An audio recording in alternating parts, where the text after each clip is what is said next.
मक्का की रेत पर एक ऐसा शख्स चलता था जिसे पूरी कुरैश की कौम सबसे ताकतवर मानती थी।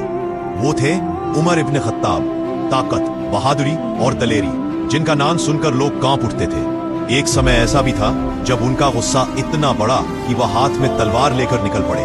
इरादा ये कि इस्लाम का नाम निशान मिटा दे, लेकिन अल्लाह की तदबीर कुछ और थी।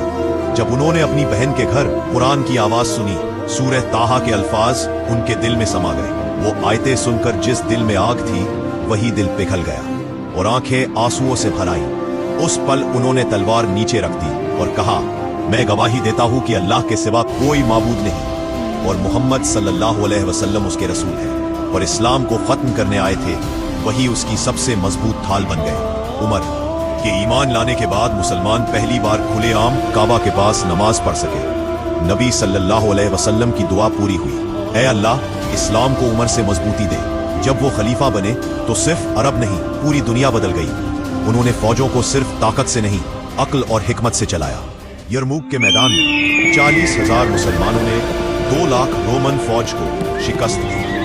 कादिसिया में फारस का सबसे बड़ा सरदार रस्तम धराशायी हो गया। नहावंद में फतहों की फतह मिली। देशों का दरवाजा इस्लाम के लिए खुल गया। उमर के दौर में मिस्र भी अमन के साथ इस्लाम में दाखिल हुआ। और फिर वो दिन आया जब बैतुल मक़दिस यानी यरूशलेम बिना एक कतरा खून बहाए अमन के साथ फतह हुआ। शहर की चाबियां उन्हें इज्जत के साथ सौंपी गई। लेकिन ये जीते ही उनकी पहचान नहीं थी। उनकी पहचान इंसाफ था। उन्होंने अदालतें, बैतुल माल, फौज, पुलिस और हिजरी कैलेंडर तक की नींव रखी। वो कहते थे, अगर फुरात नदी के किनारे एक कुत्ता भी भूख से मर गया तो जिम्मेदार उमर होगा। रातों को वो अकेले शहर की गलियों में घूमते, गरीबों तक खाना पहुंचाते। किसी को पता भी नहीं चलता कि ये खलीफा है या एक आम इंसान। फिर एक सुबह फजर की नमाज के वक्त उन पर हमला हुआ।